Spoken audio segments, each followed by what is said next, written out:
And what about looking so unlike yourself? I didn't recognize you when you first appeared as Geralt at all. And how much of that was an aid into getting inside this? I mean, were they your ideas that he should have this mane of hair hanging in front of his face? You look massive on the screen. You look, 7 foot tall and broad. It was extraordinary. The wonders of good camera work, I think. When it came to the character and how he looks, there are descriptions in the books of how he looks. Of course, there are arguments about what some of those descriptions mean. And there are also, there's a very popular video game series where he has a very particular look. And so within pop culture, there is a certain look attached to the character. And so I drew elements, I wanted to draw on elements of all of those things and bring it to the show. And that really, really helped me. It was about an hour and a half to 2 hour process every morning before rehearsals. And so it was my work period, really, because that was an extra 2 hours on top of the day. And I would spend my time then really reading scripts, going over my lines for the day, doing the things like working out what my character had for breakfast, that kind of stuff. And by the time I was in my full Geralt rig, as I call it, it was like I was looking at a different person. And I felt halfway to the character just through the physicality alone. I would move slightly differently. And then as soon as the contact lenses went in, it became a whole different thing. My everything shifted and my interactions were completely different. And the only time they went back to being truly Henry was probably when I was passed out asleep in a chair in my trailer for 20-minute breaks. I admit I could have better prepared you for Yennefer. You're under a spell, aren't you? I wish I was, but no. It's a simple issue of body chemistry. You're in love with her? You did a lot of your own stunts, didn't you? I did. Yes. For me, it was when it comes to that kind of thing, like stunts. I've always enjoyed doing the physical stuff, and working with Tom Cruise really helped, or maybe in the eyes of producers, made worse my enjoyment for stunts, because I really want to do them now, and I think it's an essential piece to the character. For me, Geralt, if an audience is watching Geralt on screen, it must be me. They must believe that it is me. And I put a lot of work into how Geralt moves. I put a lot of work into his physicality and each little piece, even if it's a very, very long shot of him walking down a hill somewhere. If it's not me, I feel like I've betrayed the character in some way. And so I try and do, as much as a production will let me, I will do all the stunts for my characters if possible. And I really enjoy doing it for Geralt especially. The fights in particular are extraordinary. The speed with which you move and the assurance and confidence is incredible. I used to love doing stage fights. And then one day I didn't. I worked with an actor who...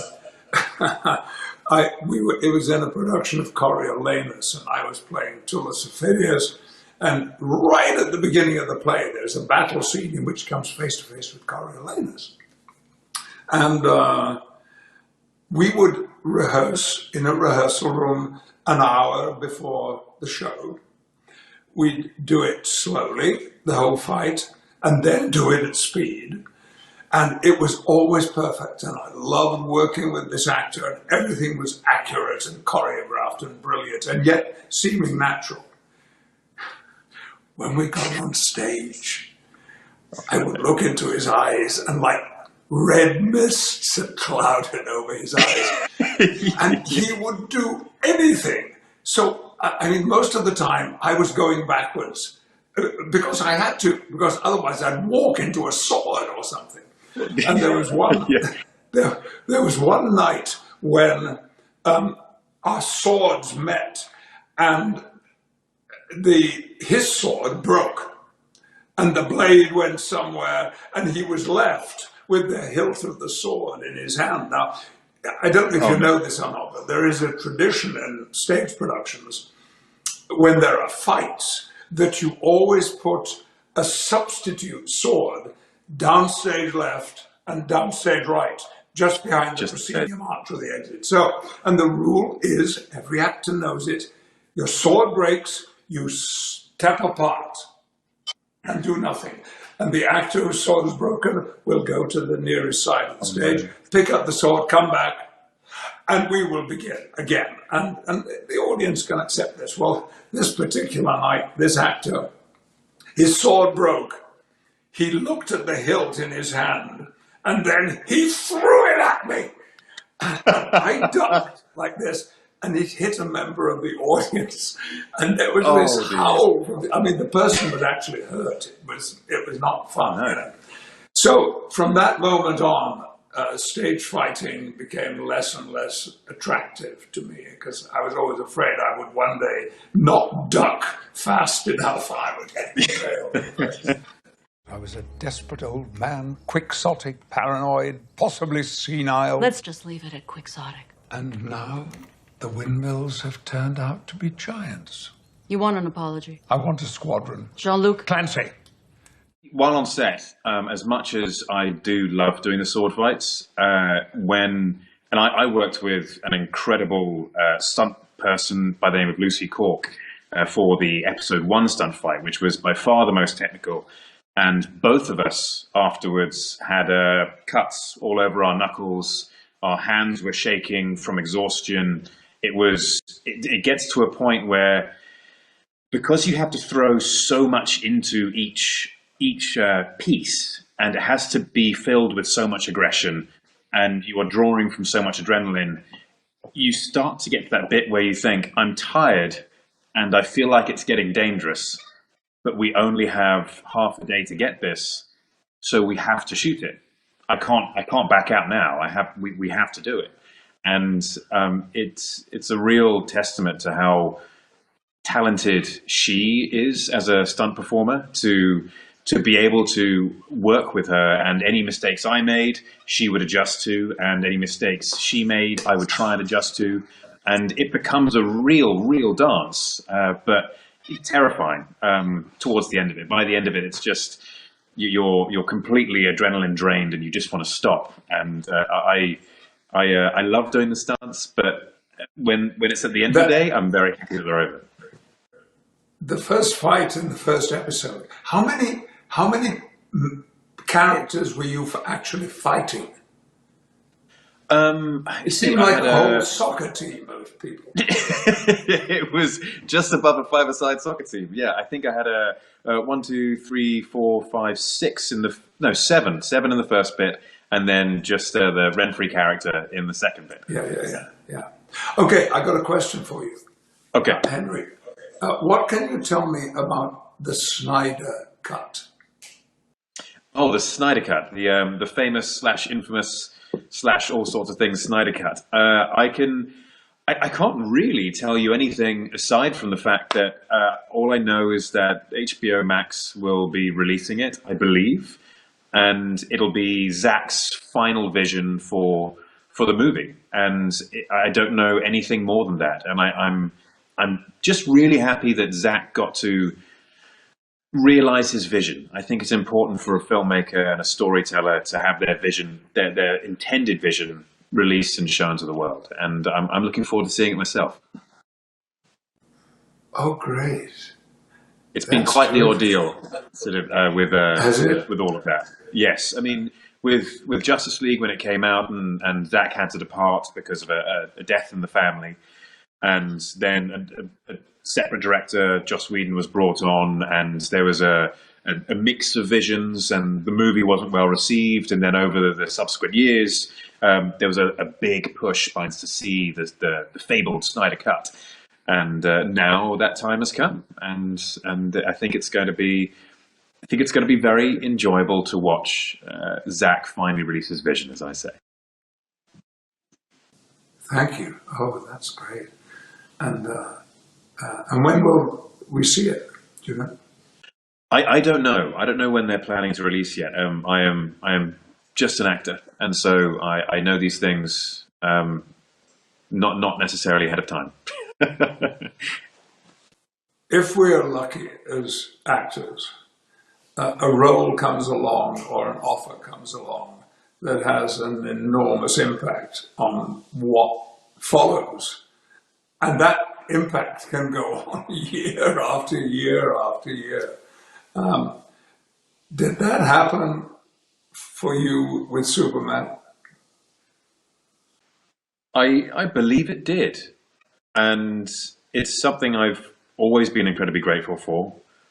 I've always been a fan of Superman. So just alone having the opportunity to literally wear his boots for a number of movies and to wear them not just on set either. With a character like that, you carry the mantle with you off set, and it becomes part of your public representation. People, when you meet children don't necessarily see me as Henry Cavill or even Geralt of Rivia, but they might see Superman, and there's a responsibility which comes with that, and it's because it's such a wonderful character. It's actually a responsibility I'm very happy to have, and I hope that I get to play more of Superman in years to come.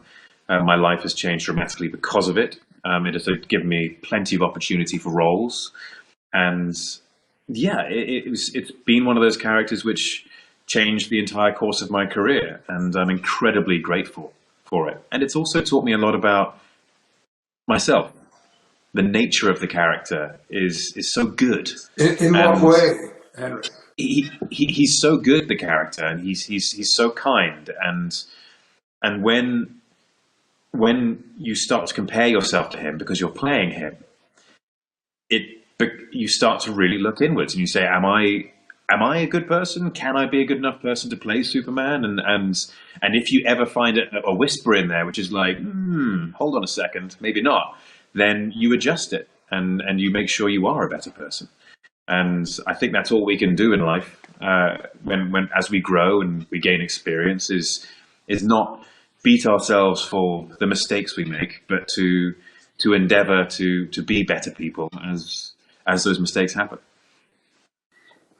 Well, there was a touch of that, certainly, about both Jean-Luc Picard and Charles Xavier for me. Yes.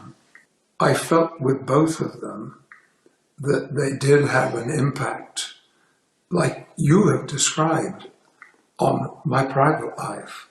Right. In that there was a sort of standard of morality and behavior that you needed to uphold, because if you didn't, they would reflect badly, negatively on the character that you were playing. Absolutely. I, over the years, have had so many extraordinary stories told to me by people who watched Next Generation. You've now joined the list of them too, which is great. I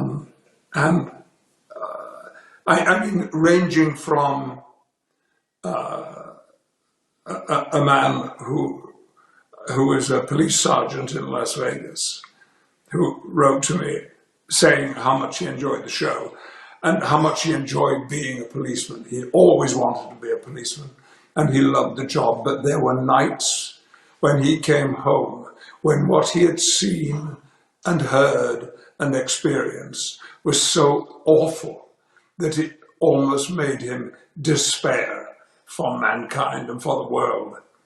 Mm-hmm. And when that mood took him, he would go to his VCR collection and take out an episode of Next Generation and put it in to be reassured that the world was going to get better. I was so touched and moved by his honesty and the way that he told that. So from a police sergeant in Las Vegas to people who are now important people at NASA, who are involved in the actual space program because they watched Star Trek early on. It's extraordinary.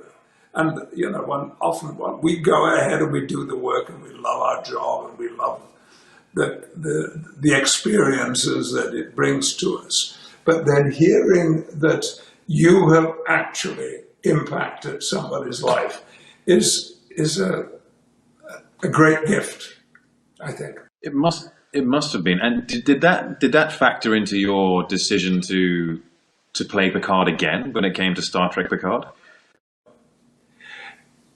It factored into the changes that had happened to him, because I knew what people were going to see at the very beginning of Star Trek Picard was going to be someone rather unlikable, somewhat unlikable.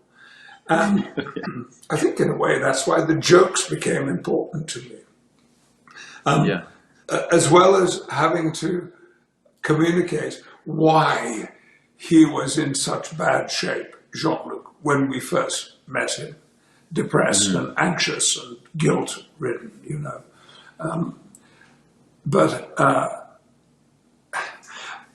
my wife is a singer, a musician, singer-songwriter, and I don't think saw a lot of theatre when she was young, although she was trained classically as an opera singer.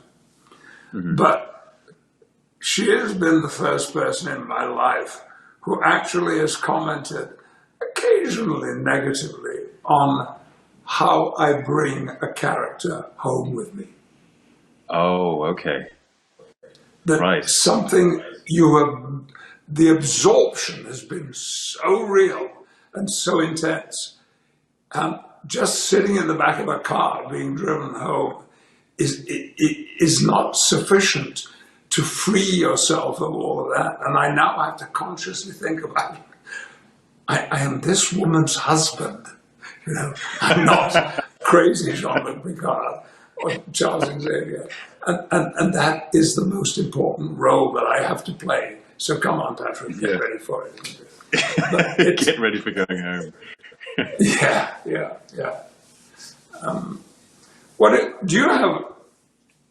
Do you have any personal work ambitions? I don't mean particular projects, but is there a direction you would like to go in? I mean, do you think you might at some point do more theatre work? Or I do love the idea of doing theatre work. When I was very young, it's how my first experience of acting was theatre. I was in the school plays from the age of, I want to say 10. So I do love that feeling of walking out on stage. That sense of there's that mild panic, which is replaced by elation when it all begins. And I love it, but I also love TV and film. And I think for now, I'd like to remain in TV and film. I'd like to get into producing and maybe even one day directing. And in the future, perhaps, when I'm ready to embarrass myself and it won't matter when I do, I might try going back to the stage. Just as you were talking just now, I suddenly had the image of me walking into a room to audition for you. I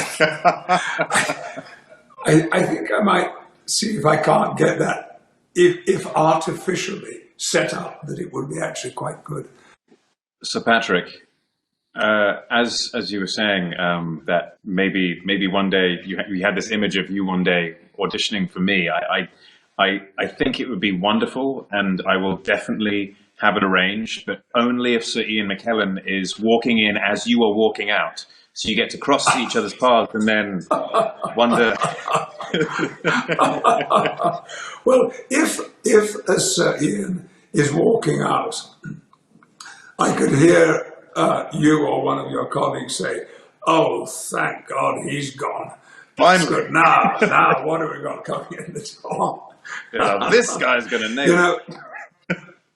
Ian is a dear, dear friend, and I love him. I am actually in love with him. And we, in the past few years, have done so much work together. I was hugely intimidated by him. We both worked for the Royal Shakespeare Company together, but and he was a star of the company, and I was still making my way up. And I never had a conversation with him because I was too terrified of making a fool of myself. Now, I love being embraced by him and kissed by him. It just feels so fantastic. But we too are looking, we're hoping to try and find something else. There are not many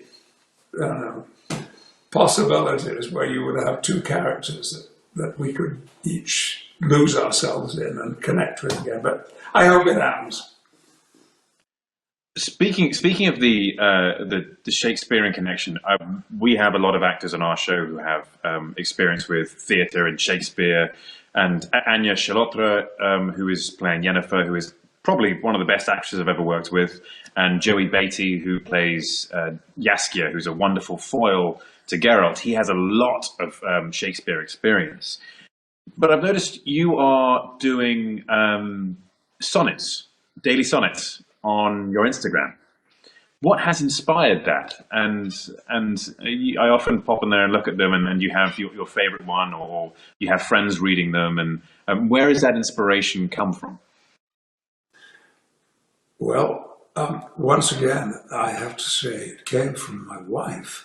One Saturday night, a couple of months ago, we were sharing a bottle of wine, and into my head there floated the first lines of Sonnet 116. Let me not to the marriage of true minds admit impediments. And so I said a couple of lines, and Sonny said, what is that? I said, oh, it's a Shakespeare sonnet. She said, well, go on, do some more of it. It's a sonnet I know by heart. So I did. And when I finished, she said, I want you to do it again, and I'm going to film it. I want to have a record of this. Oh, yeah. Lord. So I did it again, and then she said, I think we should post this. Just put it out there on social media. And I said, it's a sonnet. Nobody's going to care about a sonnet. And, okay, this is a well-known one, but, anyway, we did it. The response was overwhelming. From so many people who said how lovely it was to listen to those words and to hear that feeling behind them. So we talked about it, and I said, look, we're in shutdown. Shutdown was just starting. When I was little, when my mother would cut up fruit for me, she used to say, an apple a day keeps the doctor away.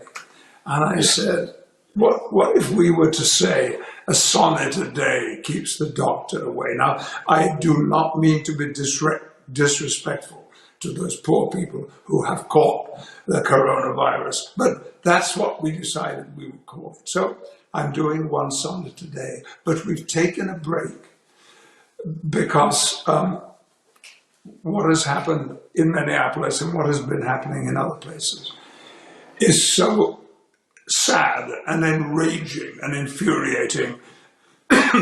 I felt I just couldn't deal with sonnets, not at this present time. They were not appropriate. So we've just called a temporary halt to that.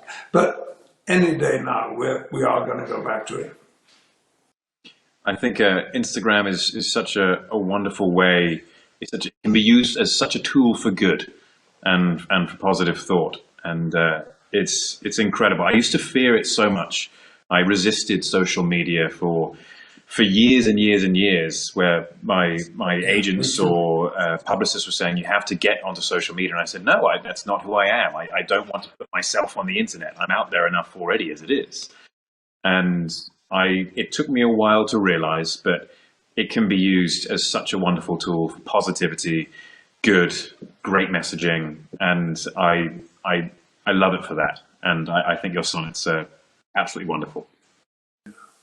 Well, and of this societal good that it can do, there is no better example than that 17-year-old girl who filmed what happened in Minneapolis to George, being his neck being knelt on. The courage of that girl to stand so close to that scene and to show the world what was going on was extraordinary.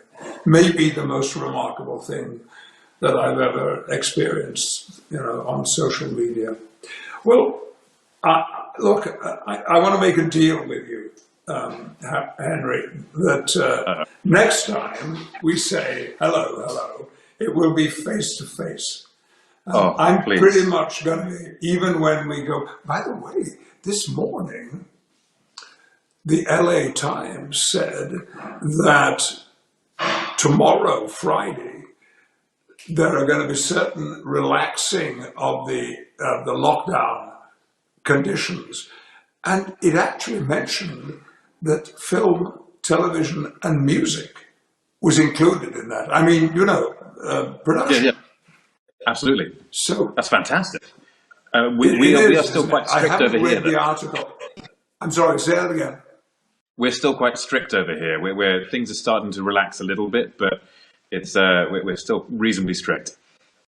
Oh, well, here too. We're both in countries where it is still very, very unsafe.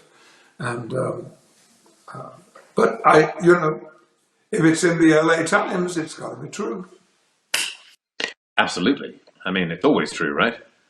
When Next Generation was announced, when they were going to revive Star Trek, the Los Angeles Times, in the first article they wrote about this, said, and the captain of the Enterprise will be played by unknown British Shakespearean actor Patrick Stewart.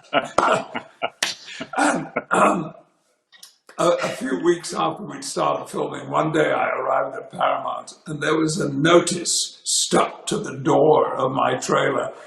And in big red letters it said, "Warning, unknown British Shakespearean actor."